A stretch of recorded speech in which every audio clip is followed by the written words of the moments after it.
আসসালামু আলাইকুম। আপনারা এরই মধ্যে জানেন যে লন্ডনে জনাব তারেক রহমান এবং জনাব ডক্টর মোহাম্মদ ইউনূস তাদের মধ্যে একটি বৈঠক হয়েছে এবং সেই বৈঠকের বেশ কিছু কথাবার্তাও মিশ্রিত সত্য মিথ্যার সংমিশ্রণে বিভিন্ন খবরও আপনারা জেনেছেন।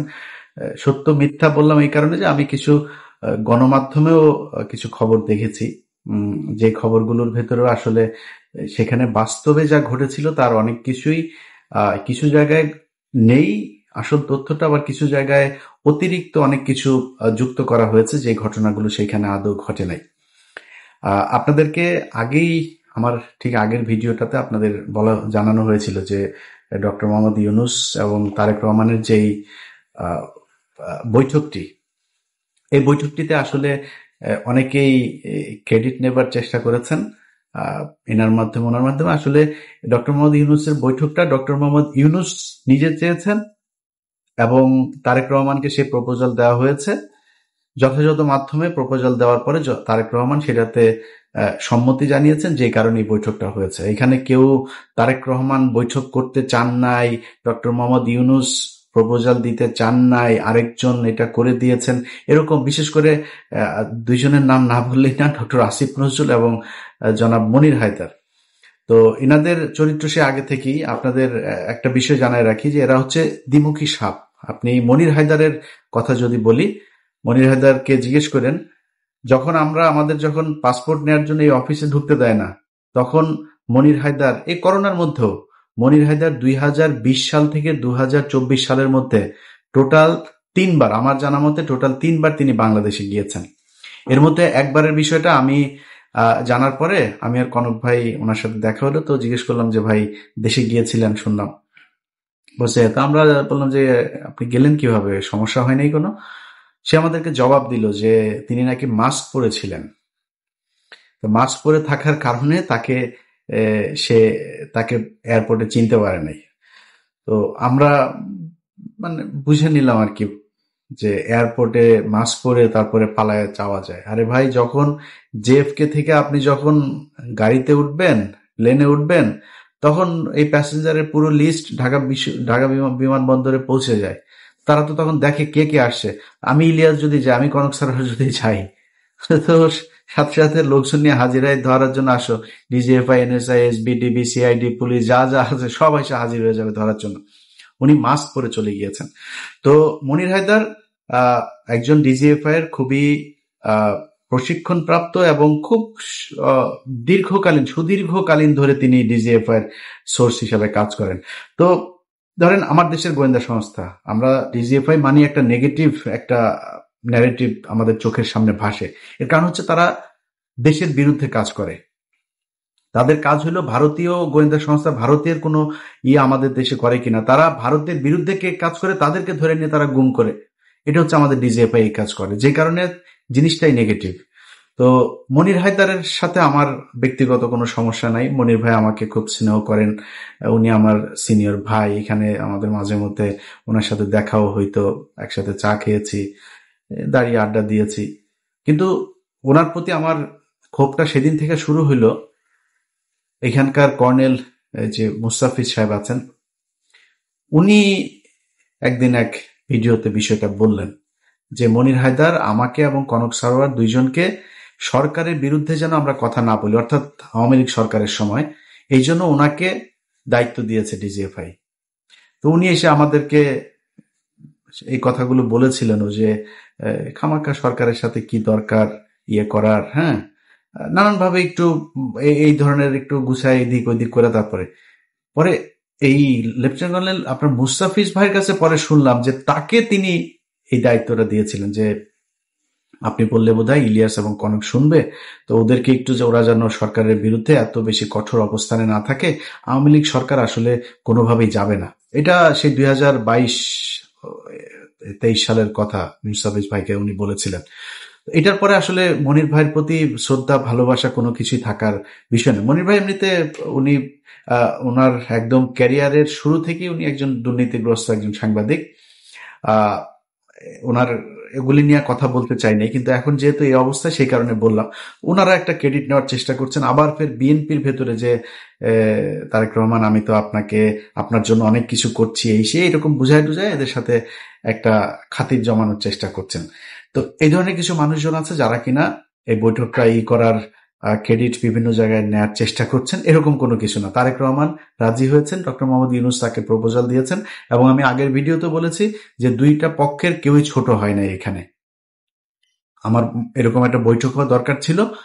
বৈঠকের ছোটখাটো কিছু বিষয় আপনাদেরকে জানাবো, তার আগে মূল জিনিসটা আপনাদেরকে জানিয়ে দেই। সেটা হচ্ছে এই বৈঠকটা অত্যন্ত ফলপ্রসূ, এবং আমরা এতদিন ধরে আসলে যা চাচ্ছিলাম সেইটাই এই বৈঠকের মধ্য দিয়ে ঘটেছে।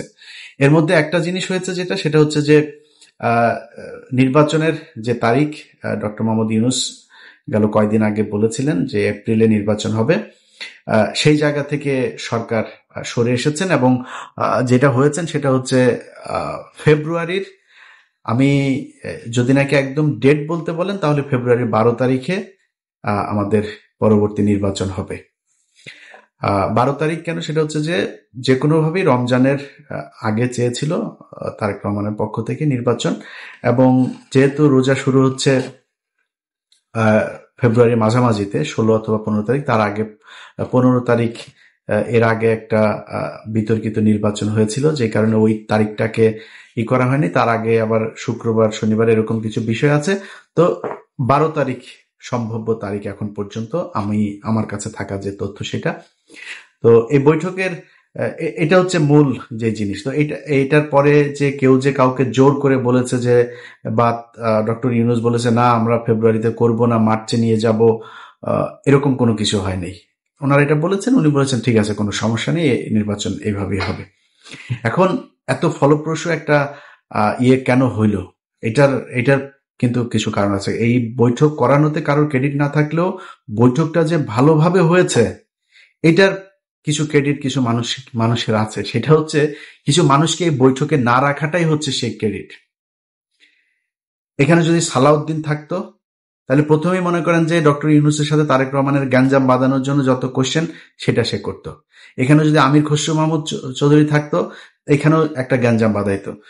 গণমাধ্যমে এসছে, এখানে ছিলেন আপনার আমির খসরু মাহমুদ চৌধুরী, তারপরে জনাব খলিলুর রহমান, এরপরে হচ্ছে শফিকুল আলম, আরো বোধহয় হচ্ছে হুমায়ুন কবির নামে একজনের নাম এসছে। আচ্ছা, এরা সবাই ছিলেন। এই কথাটা সত্য কথা না। ডক্টর মোহাম্মদ ইউনূস যে হোটেলে উঠেছেন, ডকচেস্টার হোটেল, সেটা হচ্ছে লন্ডনের বিখ্যাত সেই হাইড পার্ক, এটার পাশের একটা রাস্তাটার নাম হচ্ছে পার্ক লেন। পার্ক লেনের উপরে সেই রেস্টুরেন্ট হোটেলটা। এই হোটেলে যেখানে আপনার বৈঠকটা হওয়ার কথা ছিল একটা মিটিং রুমে, কিন্তু ডক্টর মোহাম্মদ ইউনূস সেই রুমে করেন নাই। তিনি বলেছেন যে আমি ওনাকে আমার সুইটের ভেতরে নিয়েই তারপরে আমরা কথা বলবো। খুবই আন্তরিকতা দেখিয়েছেন, একদম নিজের রুমে নিয়ে তারপরে সেখানে তারা কথা বলেছেন। এবং এর আগের কিছু জিনিস আপনারা এরই মধ্যে জেনেছেন যে তারেক রহমান বেগম খালেদা জিয়ার সালাম পৌঁছে দিয়েছেন, দুইজনের কুশল বিনিময় করেছেন। তারেক রহমান ওনাকে বলেছেন আপনি এখানে এসেছেন, এটা অনেক সুন্দর জায়গা, হাঁটতে গিয়েছিলেন কিনা, এই ধরনের আলাপ টালাপ হয়েছে। এরপরে ওইখানে এই যে সুটটাতে বসে আপনার বৈঠকটা হয়, সেখানে প্রথমে এই যে চারজনের নাম বললাম আমি, শফিকুল আলম, খলিলুর রহমান, আমির খসরু মাহমুদ চৌধুরী এবং হুমায়ুন কবির, ওনারা ছিলেন ওইটাতে।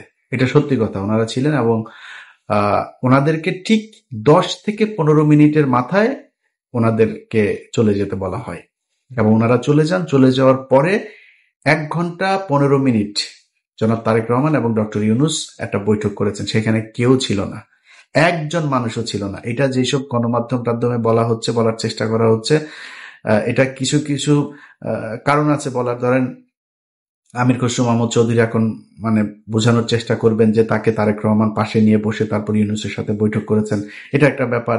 আরো কিছু জায়গায় মানে ওই না জেনে তারপরে এই এই খবরগুলো ছড়ানো হয়েছে, এরকম কোনো কিছু ঘটে নাই। তো যাই হোক, আমার কথা হচ্ছে যে আহ, আহ, যেইভাবেই হোক এই যে দুইজন মানুষ আপনার শুক্রবার লন্ডন সময় সকাল 9টা থেকে যে বৈঠকটা তারা করেছে, সেই বৈঠকের মধ্যে আমরা বাংলাদেশের মানুষ যা চেয়েছি সেটা হয়েছে, এটাই হচ্ছে সবচাইতে বড় বিষয়। আমরা এটাই চেয়েছি। আহ, এখানে কে কিভাবে কি বললো না বললো, আমার মনে হয় এগুলো করেও আহ, আবার ফের এই তারেক রহমান এবং ডক্টর ইউনূসের মধ্যে একটা দ্বন্দ্ব তৈরি করার এই কৌশল অবলম্বন করে আমার মনে হয় লাভ হবে না। অতএব আমরা বিএনপি এবং ডক্টর মোহাম্মদ ইউনূসের দুইজনের মধ্যবর্তী একটা জায়গায় নির্বাচনের জন্য দেশবাসী প্রস্তুতি নেই। যারা নির্বাচন করবেন তারা প্রস্তুতি নেই। আমরা যারা ভোটার আছি আশা করি ইনশাল্লাহ এবারের ভোট নিজে উপস্থিত থেকে ভোট কেন্দ্রে গিয়ে তারপরে জীবনের প্রথম ভোট দেওয়ার সুযোগ পাচ্ছি। আমি আমার এর আগে যেই নির্বাচন, আমি 2002 সালের এসএসসি পরীক্ষার্থী, 2004 সালের এইচএসসি পরীক্ষার্থী। তো আমি ভোট দেওয়ার এর আগে আর সময় সুযোগ পাইনি। একটা ভোট পেয়েছিলাম, 111 সরকারের সময় ভোটটা পেয়েছিলাম। তো ওইবার আমি ভোট দিতে যাই নাই। আহ, আহ, এবার ভোট দেবো ইনশাল্লাহ। আপনারা দোয়া করেন যাতে বাংলাদেশের মানুষের পছন্দের কেউ এবার বাংলাদেশের শাসন ক্ষমতায় আসেন। এবং এতদিন ধরে এই যে নির্বাচন এবং সংস্কার নিয়ে যে ধরনের চলছিল, আমার মনে হয় ফেব্রুয়ারি এটা খুব কম সময় না। এদিকে 6 মাস, ওইদিকে প্রায় 2 মাস, 8 মাস। 8 মাস থেকে যদি আপনি তফসিল ঘোষণার ওই 3 মাস বাদও দেন, তারপরেও ধরেন আমাদের এদিকে 5 মাস। 5 মাস অনেক সময়, অনেক কিছু করা যায়। এদিকে 10 মাস অলরেডি তাদের অনেক কাজ করাও আছে।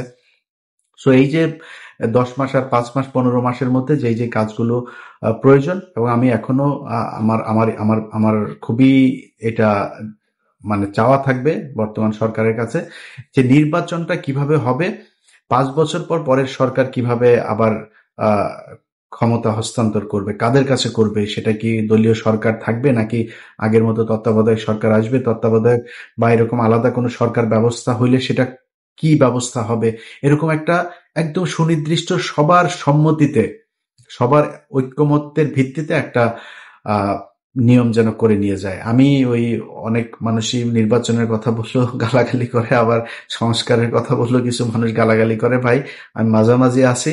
আমি চাই একটা সংস্কার হোক এই এই জায়গায়, তবে নির্বাচনটা ফেব্রুয়ারিতে হোক সেটাও আমি চাই। অতএব এই দুইটা মিলিয়ে একটা ভালো পরিস্থিতি তৈরি হবে। বাংলাদেশের ইতিহাসের সবচাইতে সুন্দর গ্রহণযোগ্য একটা নির্বাচন হবে এবং বাংলাদেশের ইতিহাসের সবচাইতে সুন্দর একটা রাষ্ট্র পরিচালনার জন্য সুন্দর একজন মানুষকে আমরা এবার এই 2026 সালের নির্বাচনে পাবো। এটাই বিশ্বাস করি, ভরসা রাখি। আল্লাহ যেন আমাদের সবার এই ইচ্ছা পূরণ করেন। ভালো থাকবেন।